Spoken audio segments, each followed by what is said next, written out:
À mon mariage, ma belle-mère s'est levée et a dit « Il mérite une vraie femme, pas une mère célibataire ». Les invités ont halté. J'ai essayé de sourire jusqu'à ce que ma fille Ivy, âgée de 8 ans, monte sur scène, prenne le micro et dise « Papa m'a dit de lire ceci si elle disait quelque chose de méchant à maman ». Puis elle a ouvert la lettre. Avant de commencer l'histoire, n'oubliez pas d'aimer et de vous abonner à la chaîne pour voir plus d'histoires comme celle-ci. Vous êtes à votre propre réception de mariage, devant 200 invités qui vous regardent, lorsque votre nouvelle belle-mère s'empare du micro et annonce à tout le monde que vous n'êtes pas assez bien pour son fils parce que vous êtes une mère célibataire. Cela m'est arrivé il y a 6 mois. Et ce que je vais vous raconter va restaurer votre foi en l'amour et en la famille. Je m'appelle Serena Walsh, et je suis une infirmière pédiatrique de 32 ans qui pensait avoir trouvé le grand amour avec Marcus Thompson, un pompier qui m'a complètement séduite il y a 2 ans. Marcus n'est pas seulement tombé amoureux de moi. Il est aussi tombé éperdument amoureux de ma fille de 8 ans, Ivy. C'est une petite fille incroyable avec des cheveux roux bouclés et des taches de rousseur, qui peut faire sourire n'importe qui, même après le plus long des services à l'hôpital. Mais la mère de Marcus, Dolores Thompson, a très clairement fait savoir dès le premier jour qu'elle pensait que son précieux fils commettait la plus grande erreur de sa vie en épousant quelqu'un avec un tel bagage. Dolores fait partie de ces femmes qui sourient doucement tout en lançant les remarques les plus blessantes que vous ayez jamais entendues. Elle a 58 ans, est retraitée d'une carrière d'agent d'assurance, et elle a cette façon de vous faire sentir tout petit d'un simple regard. La tension dans notre famille était impossible à ignorer. Ma meilleure amie, Tessa, qui était ma demoiselle d'honneur, a été témoin du comportement de Dolores lors de dîners de famille où elle faisait des commentaires comme « Eh bien, je suppose que tout le monde n'a pas la chance de repartir à zéro ». Ou encore, Marcus a toujours été trop généreux pour son propre bien. Même le frère de Marcus, Dane, qui est habituellement le pacificateur de la famille, devenait mal à l'aise lorsque sa mère commençait ses attaques passives-agressives. Mais voici ce que Dolores ne savait pas, et ce qui a rendu cette histoire inoubliable pour moi. Marcus avait observé, écouté et tout planifié. Il savait exactement quel genre de personne était sa mère, et il s'était préparé à l'éventualité qu'elle essaie de m'humilier le jour de notre mariage. Ce qu'il a fait ensuite, et comment ma petite Ivy est devenue l'héroïne de notre histoire, va vous stupéfier. Je vais vous raconter comment une lettre écrite par mon mari et lue par ma fille de 8 ans a transformé ce qui aurait dû être le moment le plus humiliant de ma vie en quelque chose qui a laissé 200 invités en larmes et a changé notre famille pour toujours. Ce n'est pas seulement une histoire sur la façon de tenir tête aux tyrans. C'est l'histoire de ce qui se passe quand quelqu'un vous aime si complètement qu'il est prêt à se battre pour votre valeur, même lorsque vous ne pouvez pas vous battre pour vous-même. Laissez-moi vous ramener là où tout a commencé, car comprendre comment Marcus et moi nous sommes rencontrés vous aidera à apprécier à quel point l'attaque de Dolores était calculée et cruelle. Il y a 2 ans, je jonglais entre des gardes de 12 heures à l'hôpital pour enfants Mémorial et mon rôle de mère célibataire, ayant à peine la tête hors de l'eau. Ivy avait 6 ans à l'époque et j'étais constamment inquiète de ne pas lui accorder assez d'attention entre le travail, les allers-retours à l'école et l'épuisement qui vient avec le fait de tout gérer seul. Mon ex-mari était parti quand Ivy avait 3 ans, décidant que la paternité n'était pas pour lui, me laissant reconstruire nos vies à partir de rien. En octobre de cette année-là, les pompiers sont venus à l'école primaire d'Ivy pour une démonstration sur la sécurité. J'étais en retard après une garde de nuit particulièrement difficile, encore en blouse, quand je me suis précipité dans le gymnase pour trouver Ivy assise en tailleur sur le sol, complètement fascinée par ce grand pompier qui montrait aux enfants comment s'arrêter, se jeter au sol et rouler. Marcus avait cette façon de capter l'attention sans élever la voix. Et quand il souriait aux enfants, tout son visage s'illuminait. Après la présentation, Ivy a couru vers moi, bouillonnante d'excitation. « Maman, tu as vu le pompier ? Il a dit que j'ai posé la question la plus intelligente sur la sécurité incendie. » J'ai regardé et j'ai vu Marcus s'approcher de nous, et quand nos regards se sont croisés, j'ai ressenti quelque chose que je n'avais pas éprouvé depuis des années. Pas seulement de l'attirance, mais un sentiment de sécurité. Comme si le monde n'était peut-être pas un endroit si effrayant à affronter seul. Marcus s'est présenté et a complimenté la curiosité d'Ivy. Au lieu de la petite conversation habituelle entre adultes, il s'est accroupi à son niveau et lui a demandé quelles étaient ses matières préférées à l'école. Quand elle lui a dit qu'elle adorait lire, il a promis de lui apporter un livre sur les pompiers la prochaine fois qu'il visiterait l'école. C'est à ce moment-là que j'ai su qu'il était différent de tous les autres hommes que j'avais fréquentés depuis mon divorce. Notre premier vrai rendez-vous n'était pas un dîner et un film. Marcus a suggéré un après-midi en famille au musée des sciences parce que, comme il l'a dit, si nous devons faire ça, je veux apprendre à vous connaître toutes les deux. Je l'ai regardé passer 3 heures à expliquer patiemment les expositions à Ivy, célébrant son excitation à chaque découverte, sans jamais agir comme si sa présence était un inconvénient. À la fin de la journée, Ivy tenait sa main aussi naturellement qu'elle tenait la mienne. Au cours des mois suivants, Marcus s'est intégré dans nos vies si harmonieusement qu'on aurait dit qu'il avait toujours été là. Il assistait aux pièces de théâtre de l'école d'Ivy, l'aidait avec ses devoirs et a appris à lui tresser les cheveux mieux que moi. Quand elle faisait des cauchemars, Marcus lui racontait des histoires de pompiers courageux qui protégeaient tout le monde. Quand je travaillais de nuit, il restait pour s'assurer qu'Ivy n'était pas seule, lui lisant des histoires avant de dormir et préparant des pancakes le matin. La demande en mariage a eu lieu il y a 6 mois, à la kermesse de l'école d'Ivy. Marcus s'était arrangé avec son institutrice pour installer un stand spécial où Ivy l'a aidé à me demander en mariage. Elle m'a présenté une bague en sucre pendant que Marcus s'agenouillait avec la vraie bague, demandant s'il pouvait officiellement devenir son deuxième papa. Le cri de joie d'Ivy a probablement été entendu à 3 pâtés de maison. Mais dès l'instant où Marcus m'a ramené chez lui pour rencontrer sa famille, Dolores a exprimé son désaccord de manière très claire. La première chose qu'elle m'a dite n'était pas « enchanté de vous rencontrer » ou « bienvenue dans la famille ». Elle m'a regardé de haut en bas et a demandé « Alors, combien de temps avez-vous été marié avant ?» Quand j'ai expliqué que mon ex-mari était parti quand Ivy était jeune, elle a hoché la tête d'un air entendu et a dit « Eh bien, cela explique beaucoup de choses sur pourquoi vous vous êtes retrouvés seuls. » Les dîners de famille sont devenus des exercices d'endurance. Dolores faisait des commentaires sur la difficulté que cela devait être pour Marcus de prendre en charge les responsabilités de quelqu'un d'autre. Elle posait des questions pointues sur mon horaire de travail, se demandant à voix haute comment je pouvais bien donner à Marcus l'attention qu'il méritait alors que j'étais si concentré sur cet enfant. Elle a même suggéré que nous devrions peut-être attendre quelques années de plus pour nous marier, jusqu'à ce qu'Ivy soit plus âgée et moins dépendante. Marcus me défendait à chaque fois, mais je voyais la tension que cela lui imposait. Dane essayait de changer de sujet, et Tessa, qui est venue à quelques réunions de famille, se mordait littéralement la langue pour ne pas répliquer. Le pire, c'est que Dolores était toujours un ange avec Ivy en face, ce qui rendait ses commentaires sur ma fille encore plus exaspérants. À l'approche de notre mariage, mon anxiété a atteint un sommet. J'ai confié à Tessa que j'étais terrifié à l'idée que Dolores trouve un moyen de gâcher notre journée spéciale. Et si elle s'oppose pendant la cérémonie? Et si elle fait une scène à la réception? Lui ai-je demandé lors de mon dernier essayage de robe. Tessa m'a assuré que Marcus s'occuperait de sa mère, mais au fond de moi, je savais que Dolores préparait quelque chose. Le matin de notre mariage, alors que je me faisais maquiller, j'ai essayé de chasser le nœud que j'avais dans l'estomac. C'était censé être le plus beau jour de ma vie, mais je ne pouvais pas me défaire du sentiment que Dolores allait s'assurer que je m'en souvienne pour toutes les mauvaises raisons. La cérémonie elle-même était absolument parfaite, comme dans un conte de fées. Marcus était si beau dans son costume bleu marine, et quand j'ai remonté l'allée avec Ivy à mes côtés en tant que demoiselle d'honneur, j'ai vu des larmes dans ses yeux. Dolores était assise au premier rang, vêtue de noir, ce qui aurait dû être mon premier avertissement, mais j'étais trop absorbé par la magie du moment pour m'en soucier. Nous avons échangé nos vœux sous une magnifique arche de roses blanches et de gypsophile. Les mots de Marcus étaient si sincères que la moitié de l'assemblée pleurait, y compris Tessa, qui essayait de ne pas faire couler son mascara. Quand il a promis de nous aimer et de nous protéger, Ivy et moi, pour le reste de sa vie, je me suis senti la femme la plus chanceuse du monde. Même Dolores a réussi à sourire pendant la cérémonie, bien que cela ressemblait plus à un grincement de dents. La réception a commencé merveilleusement bien. Notre lieu de réception était une charmante grange restaurée avec des guirlandes lumineuses partout, créant une atmosphère des plus romantiques.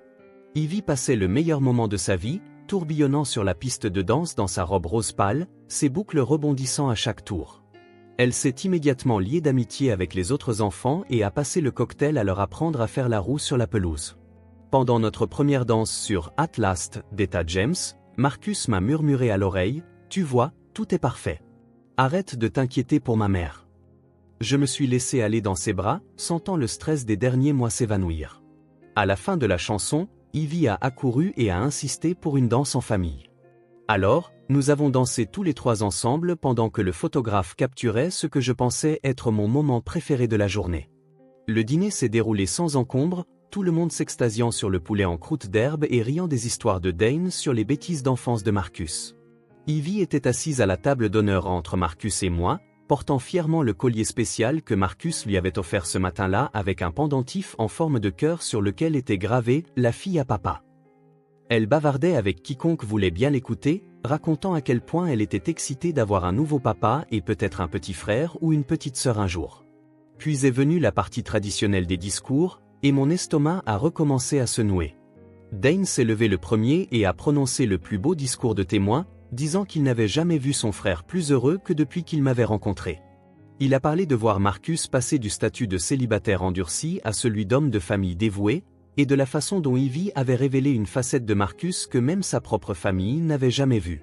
Tessa a suivi avec son discours de demoiselle d'honneur, racontant comment elle m'avait vu lutter en tant que mère célibataire et à quel point c'était incroyable de me voir enfin trouver quelqu'un qui appréciait ma force au lieu de la voir comme un fardeau. Elle a levé son verre à l'homme qui voyait Serena et Ivy comme un tout et a dit « le gros lot ». La salle entière a éclaté en applaudissements et en rires. Je commençais à penser que nous avions passé la zone de danger quand Dolores a soudainement repoussé sa chaise et s'est levée. Mon cœur a sombré dans mon estomac. Marcus s'est immédiatement tendu à côté de moi, et j'ai vu le visage de Dane pâlir. Tessa s'est même à moitié levée de son siège, prête à intervenir, mais Dolores s'était déjà dirigée vers l'avant de la salle avec détermination. Elle s'est approchée du DJ et a tendu la main pour le micro. « J'aimerais dire quelques mots sur mon fils », a-t-elle annoncé avec ce sourire mielleux que j'avais appris à redouter. La salle est tombée dans le silence, sentant le changement d'énergie. Marcus a commencé à se lever, mais Dolores l'a fait se rasseoir d'un geste faussement enjoué. « Merci à tous d'être ici pour célébrer Marcus aujourd'hui », a-t-elle commencé, sa voix résonnant clairement dans le système de sonorisation.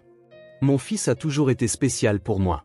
Il est gentil, généreux et attentionné à l'excès. Parfois trop attentionné, si vous voulez mon avis. » Mes mains ont commencé à trembler sur mes genoux. Ivy, qui coloriait sur son menu pour enfants, a levé les yeux avec curiosité face au changement soudain d'atmosphère. Plusieurs invités se sont agités mal à l'aise sur leur siège. « Marcus mérite le meilleur dans la vie », a poursuivi Dolores, son sourire ne faiblissant jamais, même si ses mots devenaient plus acérés. « Il mérite une femme qui peut lui donner tout ce dont il a besoin, tout ce dont il rêve. Il mérite quelqu'un qui peut se concentrer entièrement sur lui et sur leur avenir ensemble. » La température dans la pièce sembla chuter de 10 degrés. Je pouvais entendre mon propre cœur battre à tout rompre dans mes oreilles alors que je réalisais où cela menait. Marcus serrait sa serviette si fort que ses jointures étaient blanches. Puis Dolores a porté le coup que je n'oublierai jamais. Il mérite une vraie femme qui peut lui offrir un nouveau départ, pas quelqu'un qui vient avec l'enfant d'un autre homme comme bagage. Une mère célibataire ne pourra jamais l'aimer complètement car elle mettra toujours cet enfant en premier. Mon fils mérite mieux que la deuxième place dans son propre mariage. Le silence qui a suivi était assourdissant. 200 invités étaient assis, figés, ne sachant pas s'ils avaient vraiment entendu ce qu'ils pensaient avoir entendu. Plusieurs personnes ont eu un hoquet de surprise audible. Tessa a bondi sur ses pieds, le visage rouge de fureur. Marcus avait l'air sur le point d'exploser. Mais avant que quiconque ne puisse réagir, quelque chose d'extraordinaire s'est produit. Ivy a tranquillement posé ses crayons de couleur et s'est dirigée vers l'avant de la salle. Ce que je vais vous raconter montre à quel point Marcus connaissait bien sa mère et à quel point il nous aimait. 2 semaines avant notre mariage, alors que je stressais à propos des centres de table et des plans de table, Marcus se préparait discrètement à une guerre psychologique. C'est arrivé un dimanche après-midi alors que je faisais une garde supplémentaire à l'hôpital. Marcus avait emmené Ivy au parc, et quand je suis rentré ce soir-là, je les ai trouvés assis ensemble sur le canapé, ayant ce qui ressemblait à une conversation très sérieuse. Le visage d'Ivy était inhabituellement pensif, et Marcus avait cette expression protectrice qu'il prenait chaque fois que quelqu'un nous avait fait du mal. « Tout va bien ?» ai-je demandé en m'asseyant à côté d'eux. Marcus a souri et a ébouriffé les cheveux d'Ivy, mais j'ai surpris le regard qu'ils ont échangé, comme s'ils partageaient un secret. « On parle juste de choses de grand ?» a-t-il dit nonchalamment. « Tu sais comment parfois les adultes disent des choses qui ne sont pas très gentilles quand ils ont peur ou sont inquiets ? Je n'y ai pas beaucoup pensé à l'époque. » Marcus avait toujours ces conversations profondes avec Ivy, l'aidant à comprendre le monde de manière adaptée à son âge. Il lui avait tout expliqué, de la raison pour laquelle son père biologique était parti à pourquoi certains enfants à l'école pouvaient dire des choses méchantes sur le fait d'avoir des parents divorcés. Je lui faisais entièrement confiance pour la préparer aux défis de la vie. Ce que je ne savais pas, c'est que Marcus avait observé le comportement de sa mère s'intensifier à l'approche de notre mariage. Lors de notre dîner de répétition, 3 jours plus tôt, Dolores avait coincé Tessa dans les toilettes et avait fait un commentaire sur le fait qu'il était regrettable que Marcus gâche sa vie. Elle avait également demandé à Dane s'il pensait qu'il y avait un moyen de raisonner Marcus avant qu'il ne soit trop tard. Marcus avait grandi avec Dolores. Il connaissait ses schémas, ses déclencheurs, plus important encore, son besoin d'être le centre de l'attention. Il avait été témoin de ses crises de colère lors de réunions de famille pendant 35 ans. La femme qui s'était opposée à chaque petit ami qu'il avait ramené à la maison, qui avait trouvé à redire à chaque décision majeure qu'il avait prise, n'allait pas laisser passer le jour de son mariage sans faire connaître ses sentiments. Alors Marcus a pris une décision qui a montré à quel point il comprenait à la fois sa mère et notre dynamique familiale. Il a assis Ivy et lui a expliqué que parfois les gens disent des choses blessantes lors des mariages, surtout à propos des familles qui semblent différentes de ce à quoi ils s'attendaient. Il lui a dit que grand-mère Dolores pourrait avoir peur des changements dans la famille et pourrait dire quelque chose de méchant sur moi ou sur elle. Mais voilà, ma chérie, avait-il dit à Ivy ce dimanche après-midi, si jamais quelqu'un essaie de faire en sorte que ta maman se sente mal ou que tu te sentes comme si tu n'avais pas ta place dans notre famille, je veux que tu saches que je vous défendrai toujours toutes les deux. En fait, je vais te donner quelque chose de spécial au cas où. C'est alors que Marcus a sorti une enveloppe scellée avec le nom d'Ivy écrit dessus de son écriture soignée. À l'intérieur se trouvait une lettre qu'il avait passé des heures à rédiger, choisissant chaque mot avec soin pour exprimer exactement ce qu'il ressentait à propos de notre famille et de son engagement envers nous. C'est une lettre très importante, lui a-t-il dit, sa voix sérieuse mais pas effrayante. Si grand-mère Dolores ou quelqu'un d'autre dit quelque chose de méchant sur ta maman à notre mariage, je veux que tu prennes cette lettre, que tu demandes le micro et que tu la lises à voix haute à tout le monde. Peux-tu faire ça pour moi ? Ivy avait hoché la tête solennellement, comprenant que c'était une grande responsabilité. Marcus s'est assuré qu'elle savait exactement quoi faire. Marcher calmement vers l'avant, demander poliment le micro, annoncer que son nouveau papa lui avait demandé de lire quelque chose, puis lire chaque mot clairement et fort. Ils l'ont répété 2 fois cet après-midi-là, Marcus jouant le rôle de quelqu'un disant des choses méchantes et Ivy s'entraînant à répondre. Il s'est assuré qu'elle comprenait qu'il ne s'agissait pas d'être effrayante ou conflictuelle, mais de partager la vérité avec tous ceux qui se souciaient de notre famille. L'enveloppe est allée dans le sac à main spécial d'Ivy, le petit sac perlé blanc assorti à sa robe de demoiselle d'honneur. Marcus lui a dit de le garder avec elle pendant la réception, juste au cas où. Il a même demandé à Tessa de vérifier discrètement qu'Ivy l'avait avec elle quand nous sommes arrivés sur les lieux. La partie brillante du plan de Marcus était qu'il connaissait la psychologie de sa mère. Dolores se nourrissait du choc, de la valeur et du drame, mais elle était aussi une lâche qui se flétrissait lorsqu'elle était confrontée directement. Elle pouvait distribuer la cruauté quand elle pensait avoir le dessus, mais elle s'effondrait face aux conséquences de ses actes. Marcus a également compris que tout ce qu'il dirait en réponse à l'attaque de sa mère ressemblerait à un fils défendant sa nouvelle femme, ce que Dolores pourrait rejeter ou déformer. Mais faire livrer ces mots par Ivy, l'enfant même qu'elle attaquait, serait dévastateur et indéniable. Alors que je regardais ma fille de 8 ans se diriger avec confiance vers ce micro, serrant son petit sac à main, j'ai réalisé que l'homme que je venais d'épouser nous protégeait d'une manière dont je n'avais même pas conscience que nous avions besoin de protection. La vision de ma fille de 8 ans marchant vers ce micro pendant que 200 invités retenaient leur souffle est gravée à jamais dans ma mémoire.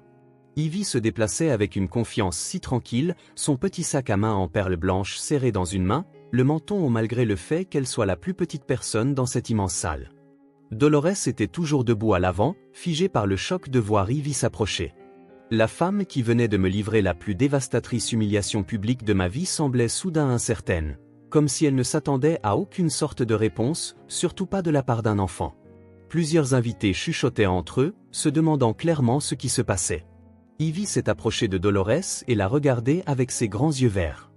De la voix la plus claire et la plus polie que vous ayez jamais entendue, elle a dit « Excusez-moi, grand-mère Dolores. Puis-je avoir le micro, s'il vous plaît ?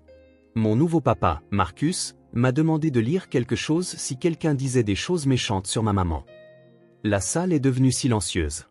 On aurait pu entendre une mouche voler. Le visage de Dolores a affiché environ 5 expressions différentes en 2 secondes, de la confusion à l'horreur puis à la panique, alors qu'elle réalisait qu'elle avait été déjouée par une enfant de 8 ans. Sa main tremblait légèrement alors qu'elle passait le micro à Ivy, qui le prit à deux mains et le tint près de sa bouche, exactement comme Marcus le lui avait appris. « Bonjour tout le monde », commença Ivy, sa voix résonnant clairement dans le système de sonorisation. « Je m'appelle Ivy, et je suis la demoiselle d'honneur. Mon nouveau papa Marcus m'a écrit une lettre et m'a dit de la lire si quelqu'un disait quelque chose de méchant sur ma maman. Alors, la voici. » Elle ouvrit l'enveloppe avec des doigts précautionneux, déplia la lettre et commença à lire de cette manière sérieuse qu'ont les enfants quand ils savent que quelque chose est important. « Chers invités, si vous entendez cette lettre, cela signifie que quelqu'un lors de notre célébration a remis en question le fait que Serena mérite d'être ma femme ou que notre famille est en quelque sorte moins que parfaite. Laissez-moi être absolument clair sur une chose. Je ne me suis pas contenté de peu en épousant Serena. J'ai touché le gros lot. » Les premiers mots frappèrent la salle comme un coup de tonnerre. Les gens commencèrent à se pencher en avant sur leur siège et je vis plusieurs invités déjà en larmes. Marcus regardait Ivy avec une telle fierté et un tel amour que j'ai cru que mon cœur allait éclater. Ivy continua de lire, « Serena n'est pas une marchandise endommagée. Elle n'est pas un lot de consolation.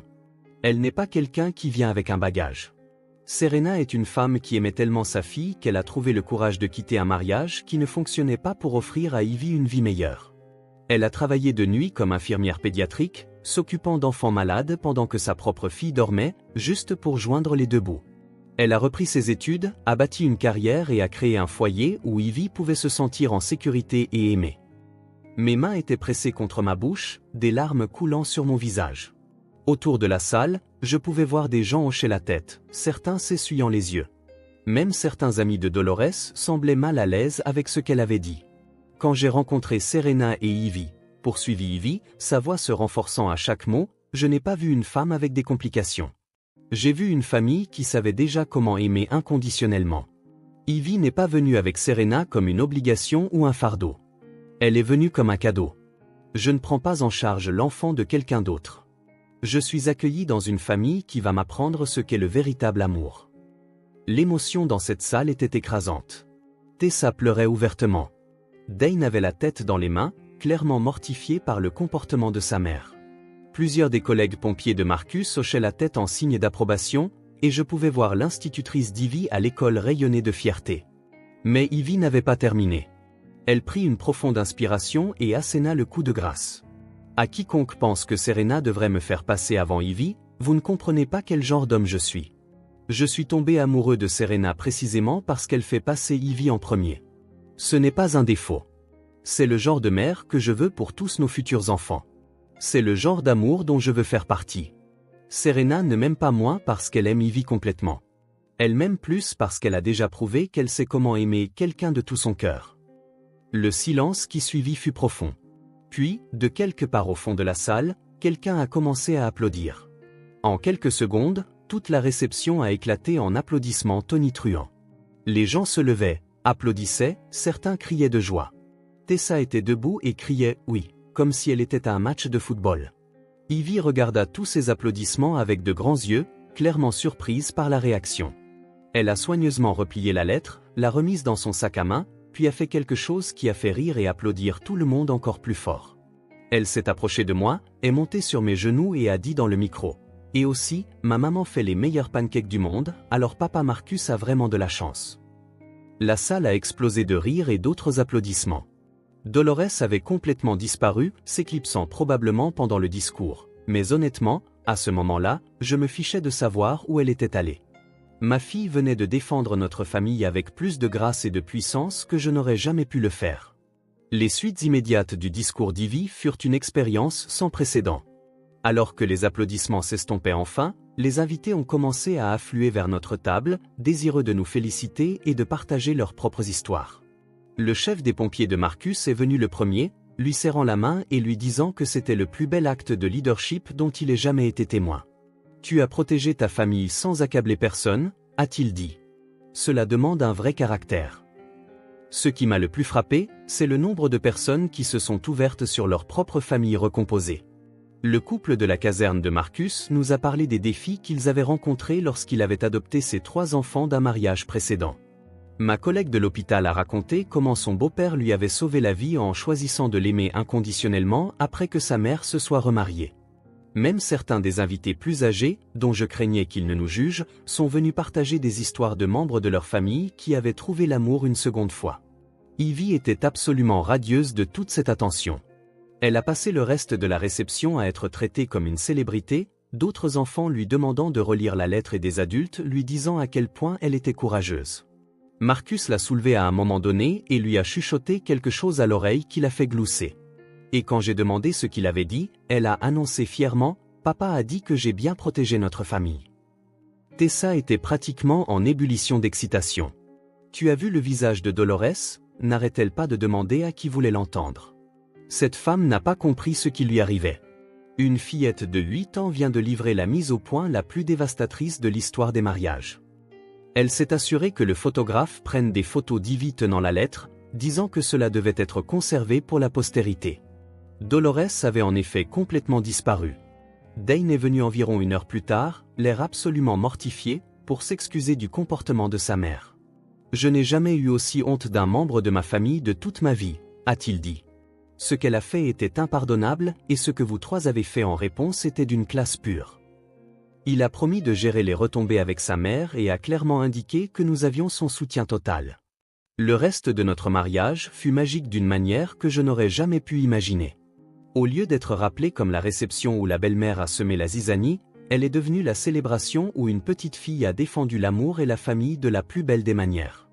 Les gens ont dansé plus tard, ri plus fort et célébré avec plus de joie parce qu'ils avaient été témoins de quelque chose de vraiment spécial.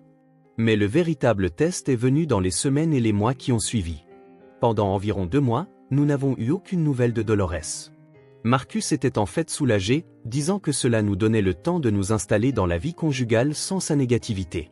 Nous avons déménagé dans une maison plus grande où Ivy pouvait avoir sa propre chambre, et j'ai vu ma fille s'épanouir en s'adaptant à la présence d'une figure paternelle à plein temps qu'il adorait sincèrement.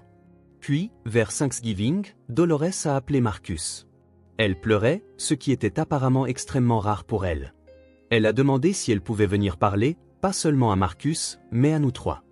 Quand elle est arrivée, elle semblait plus petite, moins intimidante que la femme qui avait terrorisé notre journée de mariage. Ses excuses étaient sincères et détaillées. Elle a admis qu'elle avait eu terriblement peur de perdre son fils, qu'elle s'était convaincue que si Marcus se concentrait sur Ivy et moi, il n'y aurait plus de place pour elle dans sa vie. Elle a reconnu que son comportement avait été cruel et qu'elle avait essayé de détruire quelque chose de beau parce qu'elle avait peur d'être laissée pour compte. Ce qui m'a le plus surprise, ce sont ses excuses directes à Ivy. Elle s'est mise au niveau d'Ivy et a dit « J'ai dit des choses très méchantes sur toi et ta maman, et c'était mal. Tu n'es pas un fardeau. Tu es un cadeau, tout comme la lettre de ton papa le disait. » Elle a demandé à Ivy si elle pouvait essayer d'être une meilleure grand-mère, et Ivy, avec le cœur généreux des enfants, a dit « oui ». La reconstruction de la relation a été lente mais constante. Dolores assiste maintenant aux événements scolaires d'Ivy et a appris à s'enquérir de sa journée avec un intérêt sincère. Elle a encore des moments où sa vieille nature contrôlante refait surface. Mais maintenant, Marcus y met un terme immédiatement, et étonnamment, elle se rétracte. 6 mois après notre mariage, Marcus et moi avons reçu la plus merveilleuse des nouvelles. Je suis enceinte de notre premier enfant ensemble et Ivy est aux anges à l'idée de devenir une grande sœur. Quand nous l'avons annoncé à Dolores, elle a de nouveau pleuré, mais cette fois de joie. Elle fait déjà des plans pour aider avec le bébé et demande sans cesse à Ivy quel genre de grand-mère elle veut qu'elle soit. Cette lettre de notre jour de mariage est maintenant encadrée dans notre salon, non pas comme un rappel de conflit, mais comme un témoignage de la puissance de l'amour et de la préparation.